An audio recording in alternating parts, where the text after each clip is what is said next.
All right. Our next speaker is a first-time Ignite speaker, another one of our Comm Studies majors here. And you ready? Yeah, whatever's more comfortable. All right. Welcome to Kay.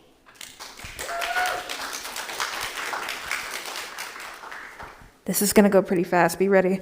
So, hi everybody. My name is Kay Tavarez, and I'm going to be talking about masking and COVID-19. As you can see, I am wearing my own mask, and I hope by the end of this, you might wear one too. But we'll see. But first, I'm going to ask a question. What exactly is COVID-19? So, defined by the World Health Organization, COVID is an infectious disease caused by a virus. So when you cough into the open air, when you sneeze into the open air, it gets all over the place. And especially on a college campus, on a classroom, gets pretty tight. So if you see this data from the CDC, if you look at that really tall point right up there, January of 2022, almost 1 million people were testing. And out of those 1 million, like 30% tested positive. So that's like 300,000 people. That's a lot of people. And then we go down and there's a whole bunch of bumps and spikes and whatnot. But if you see right there, that tall bump, that's like last month. And like only 50,000 people are testing now, but that's like almost 18%. A lot of people.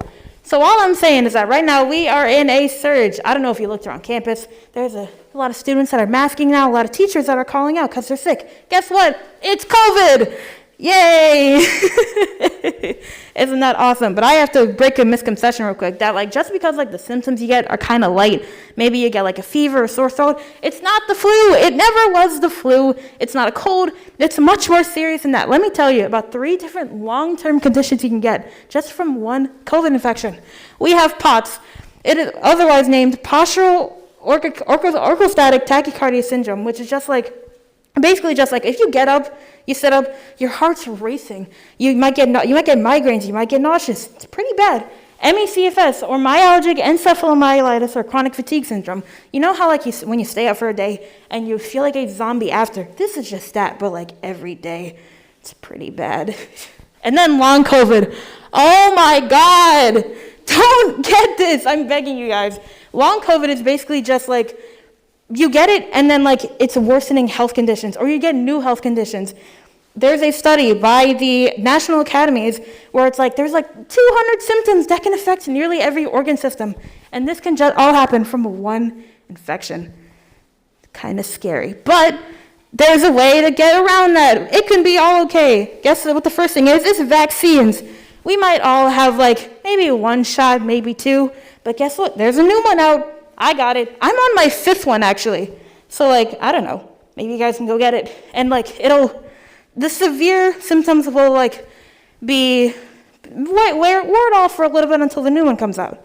And masking. Wow, that's the thing that I'm talking about. I like masking a lot. It's not the most comfortable, but it's definitely, like, good.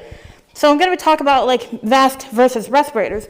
Now, these are, like, the most common masks. Cloth masks, they fit more to your face, but like they don't have like a little filter that'll filter out the little air particles in the air. Meanwhile, surgical ones, they have that filter, but they're very loose fitting, so a lot of unfiltered air gets into those leaks. Meanwhile, respirators, the one that I'm wearing, it has a mix of both worlds, where it's like, it's tight fitting, and then it has that filter, so you can be like protected. There we go. So disposable respirators, like, those are the most common ones that you're going to see. You can wear it for like a week, and then like you usually got to throw it out because it gets dirty or sweaty or something. But they'll protect you for a long time. And then there's reusable respirators, which is basically just like the shell, and then you have to buy the filters, which will also last you a week. But this is a lot more long-term, and like it's very high quality. So if you need to go into like a very high populated place like every single day, like there you go, you'll be protected. So there's places to buy them. Amazon usually has counterfeit. Avoid them if possible. Be wary of eBay. They have, sometimes it's legit, sometimes it isn't. But verified sellers, usually if you like look up the name and they put you to a site, there you go. Mask blocks. This is where you can get free ones because masking is kind of expensive. They're all on Instagram. If you fill out the forms on these sites, they'll be able to give you free masks. They just have a limited supply.